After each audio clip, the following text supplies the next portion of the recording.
Di dunia medis, penyakit lupus tidak mudah didiagnosis. Penyakit ini dikenal juga dengan penyakit seribu wajah. Ia bisa menyerang banyak organ sehingga mengaburkan diagnosa. Dikutip dari berbagai sumber, lupus merupakan penyakit autoimun karena terjadinya peradangan kronis yang terjadi saat sistem kekebalan tubuh menyerang jaringan dan organ.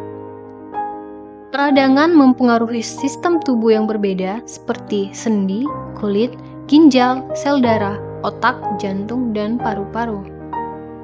Kebanyakan korban jatuh dikarenakan diagnosa yang terlambat atau penanganan yang kurang tepat.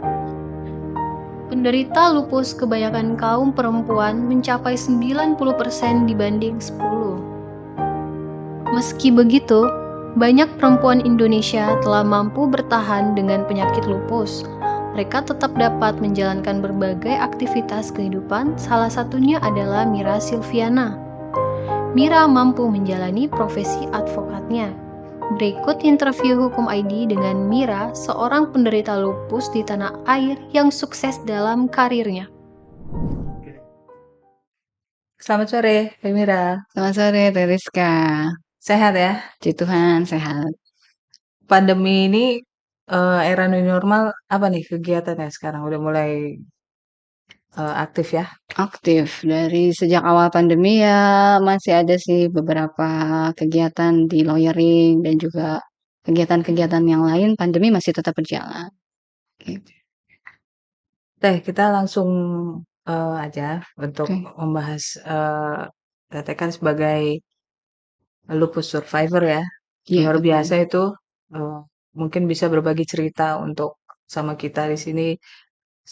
Apa sih yang Teteh lakukan kalau seandainya pas lagi jadi atau kambuh atau gimana? Nah, eee, mengenai lupus autoimun Autoimun ya, ya, oke. autoimun. Itu pandangan Teh Mira sendiri tentang saya katakan penyakit apa apa ya, Ya, betul sebenarnya penyakit penyakit autoimun. ya, Oke. teman kita ini yang bernama lupus ini apa nih Apa? gitu? Oke, baik. Makasih Teh Rizka. Jadi untuk lupus sendiri mungkin masih banyak juga yang awam terhadap penyakit ini. Jadi lupus ini sebenarnya penyakit autoimun. Nah, aku sudah mengidap penyakit ini sejak 22 tahun, 16 tahun yang lalu. Jadi di tahun 2006. 2006 itu waktu itu saya bekerja di beberapa perusahaan. Perusahaan yang pertama waktu itu saya di properti ya, bagian properti. Kemudian selanjutnya saya di bidang trading company. Nah, di masa-masa itu, si lupus ini lagi aktif sekali karena pertama kali saya divonis di tahun 2006. Lupus sendiri itu penyakit autoimun. Jadi untuk penyakitnya sendiri masih belum diketahui penyebabnya apa, masih belum diketahui juga penyembuhannya bagaimana. Jadi seperti penyakit seumur hidup. Nah, kebetulan saya mengidap autoimunnya itu lupusnya itu menyerang darah. Jadi HB saya itu selalu drop Mhm. gitu, selalu drop terus penanganannya waktu itu karena belum ada dan memang sampai saat ini belum ada obatnya. Obat yang saya konsumsi sampai saat ini obat untuk menanggulangi agar si lupusnya itu nggak terlalu aktif. Jadi dalam badan orang yang normal, antibodi semua orang punya antibodi. Ketika orang yang normal itu antibodi itu berfungsi sebagai eh, bagian yang akan melindungi tubuh dari kuman atau penyakit. Jadi menyerang kalau ada kuman atau bakteri, tapi di dalam badan saya dan teman-teman lupus yang lain malah menyerang organ tubuh sendiri. Yang diserang adalah darah dan juga ginjal. Jadi ginjal saya bocor gitu. Mhm. Jadi yang dilakukan waktu itu ya kadang dalam 1-2 bulan saya harus masuk rumah sakit transfusi darah dan juga untuk terapi kemoterapi untuk ginjalnya. Jadi kehidupan pekerjaan saya juga cukup terganggu sebenarnya waktu itu. Nah, hal seperti itu sebenarnya yang membuat kita sebagai seorang maunya ya misalkan bekerja dengan normal, tapi kan kita menyadari gitu, tahu diri lah kita punya kekurangan, kekurangannya itu penyakit. Tetapi dari sisi saya nggak mau jadi kekurangan atau penyakit ini menjadi, lawan atau musuh. Saya berusaha bersahabat sama penyakit lupus ini. Saya mengenali, jadi belajar untuk mengenal, kapan sih ini dia kambuh. Kadang kalau saya udah capek, "Maaf ya, hari ini kita capek banget," gitu kan. Nah, itu sih sebenarnya ketika saya belajar untuk bersahabat dengan lupus, saya memulai menyadari bahwa kebutuhan penyakit saya atau ketika saya perlu untuk istirahat atau sebagainya, saya lakukan itu. Jadi, eee, kuncinya bersahabat sebenarnya dengan penyakit lupus ini. Demikian sih Teh, kurang lebih demikian. Hmm. Lupus ini kan terkadang menyerang mendadak kan. Iya, Jadi pasti. apa apa hal itu mengganggu nggak kalau misalnya apalagi sekarang dulu kan mungkin masih di apa properti Iya, kalau company, sekarang betul. sekarang kan di advokat dan juga kurator ya Iya, saya sekarang itu kurator pas juga. lagi jadi tuh Gini, mungkin, dalam pekerjaan-pekerjaan ini kan kalau di dunia lawyering, di kurator juga kan pekerjaan itu kan kita juga kadang memakan waktu, eee, kita bisa seharian lah atau kadang kurang istirahat segala macam. Eee, kita dituntut untuk apa, untuk selalu standby, harus bekerja dengan siap bekerja gitu. Kalau ketika tiba-tiba menyerang, sebenarnya saya juga cukup, memulai dengan, membiasakan diri dengan rutinitas yang sehat sebenarnya gitu. Jadi, cukup istirahat atau enggak. Ketika memang harus maksudnya mungkin inilah, hal yang kadang-kadang menghalangi dalam pekerjaan. Jadi ketika tiba-tiba menyerang ya saya harus bilang, "Stop dulu." Memang harus tahu diri gitu. Saya punya ada kekurangan sebenarnya, tapi bagaimana mengatasinya. Tapi karena ini badan saya sendiri, saya coba mengenalinya, jadi kadang ada alarmnya sih Teh. Jadi karena saya sudah 16 tahun dengan penyakit ini, saya cukup tahu ketika mulai menuju ke arah-arah mau sakit atau itu saya cukup, "Oh ya udah ada stop." sinyal ya. Ada sinyal. Karena saya semakin bisa mengenali, jadi bisa bukan mengendalikan sih sebenarnya lebih kepada, oh ada alarm, saya cukup harus mengatur waktu, ritme kerjanya dikurangi gitu, istirahat dulu seperti itu. Dan beruntungnya partner Teteh Mas Ringga Betul. Nah, mengerti banget dengan itu mengerti, ya. betul. Jadi, kalau, managing partner saya paling enggak ini cukup tahu dan memang dari awal juga beliau, mengetahui sakit Hmm. saya gitu. Sakit saya beliau tahu dan justru, menganggap itu sebagai blessing sih. Saya juga kadang suka bilang, "Saya punya sakit jadi next tiba-tiba kalau saya ada sakit atau kambuh atau apa ya beliau cukup mengerti." Tapi, tidak pernah menjadikan sakit saya itu suatu kelemahan kalau dari sisi. Jadi mengencourage saya sih, "Dengan penyakit ini blessing kok. Yang penting, kita cukup mengenali, badan kita, menyayangi badan kita. Sejauh ini dalam pekerjaan, meskipun dengan penyakit saya ini ya, yang pasti saya kan rutin berobat, saya rutin, periksa ke dokter, Jaga makan juga. jaga makan juga. Ya, itulah ya pola hidup sehatnya yang ditekankan. Jadi sejauh ini, saya bekerja dengan paling enggak di kantor Nugraha Partnership ini tidak ada, halangan dalam pekerjaan, Ya, puji Tuhan, tidak ada. tapi pernah sempat kejadian nggak nih kan waktu mungkin menangani case tertentu pas Teteh lagi Ada momen seperti sakit itu, apa ada. gitu Betul, ada keluhannya momen. atau Jadi, kalau saya kan HB-nya pasti drop, kalau kayak gitu udah ya pusing. Terus karena bocor ginjal biasanya kaki saya sakit. Sebenarnya setiap hari juga sih saya bengkak mengalami enggak? Bengkak, karena ginjalnya bocor, jadi kayak gravitasi sebenarnya. Jadi cairan itu tidak diserap dengan baik oleh ginjalnya untuk disalurkan, jadi jatuhnya gravitasi bengkak ke kaki gitu. Jadi, pernah terjadi hal demikian, ketika misalkan harus ada jadwal sidang atau di tengah pekerjaan, eee, mau tidak mau saya harus dengan kondisi itu saya tetap bekerja sebenarnya. Oh pernah Pernah eh, pernah pernah. Pernah dengan situasi demikian, dalam kondisi sakit atau tapi ya kadang saya ketika melakukan pekerjaan saya sambil bilang, "Maaf ya, kamu sehat dulu ya, kerjain sebentar," gitu, "tapi nanti abis ini kita istirahat ya." Belajar berkomunikasi itu yang sudah saya terapkan mungkin sekitar 10 tahun ketika saya mulai berdamai dengan sakit hmm, saya mulai belajar untuk berkomunikasi terus dengan sakit, dengan badan, "Terima kasih ya badan hari ini sudah baik." Sudah mau bekerja sama dengan saya hari ini, atau kaki setiap kali bangun tidur saya pasti kakinya kram, sakit sekali gitu. Tapi ya itulah motivasi saya untuk, bisa menjadikan ini sebagai berkat dari Tuhan, penyakit ini sebagai berkat dari Tuhan, itu yang memotivasi dan menjalani hari itu dengan baik.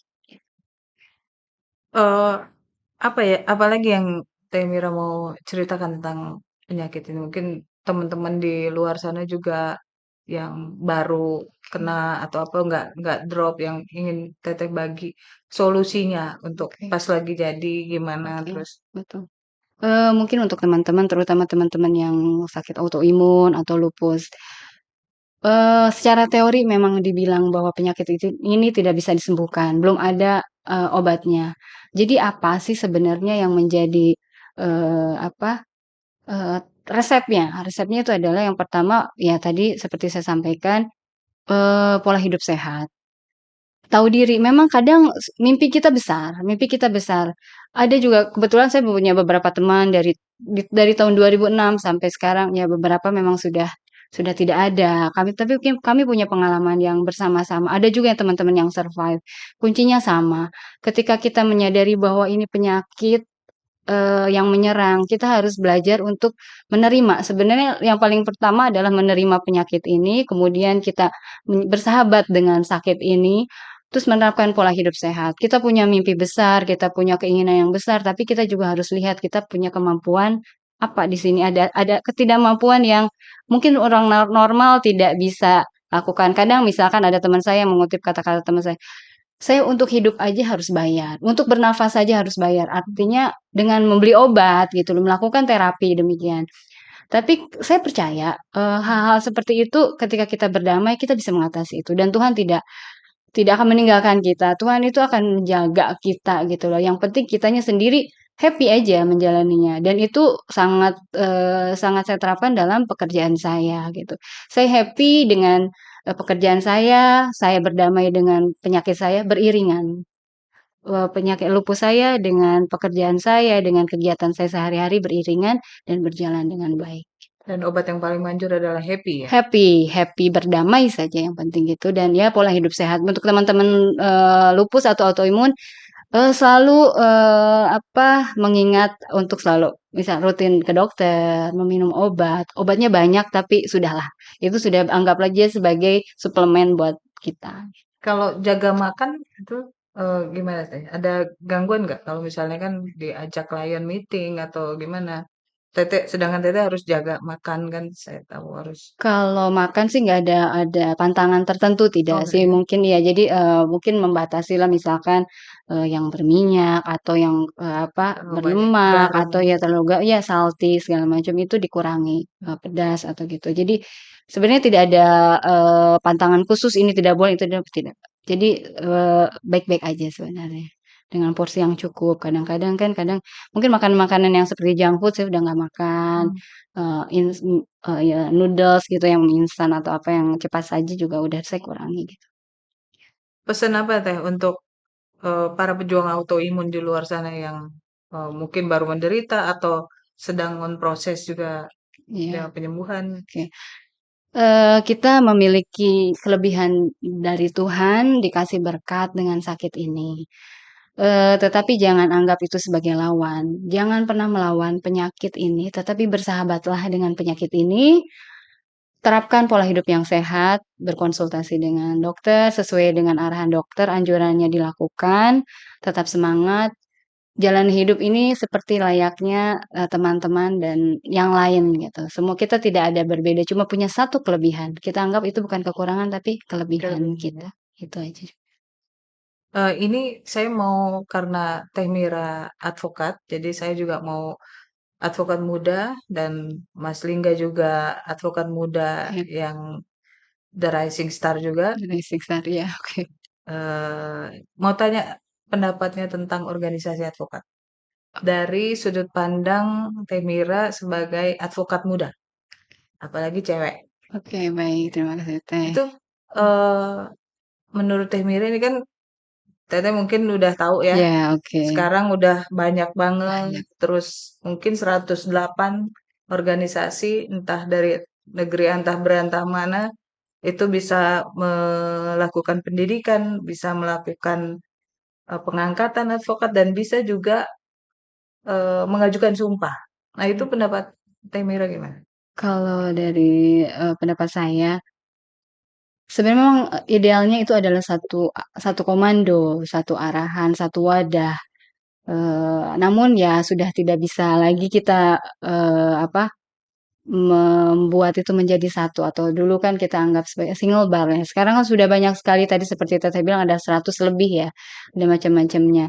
Nah, Cuman kita sebagai advokat muda tentunya kan kita bangga lah dengan profesi ini, officium nobile gitu. Jadi kita menganggap bahwa profesi ini harus tetap dijaga, harus punya standar, harus punya kualitas yang sama lah gitu. Jadi karena ini sudah ada multibar atau sudah banyak sekali organisasi, ya tidak masalah. Tetapi yang paling penting ada satu dewan khusus yang melindungi seluruh advokat di Indonesia, apapun itu organisasinya.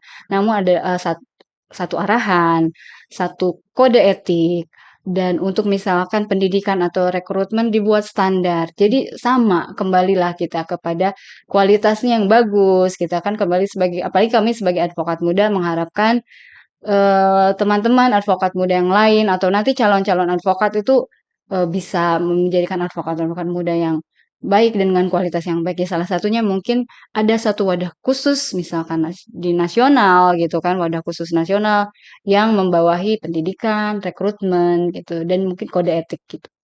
Jadi Demikian sih.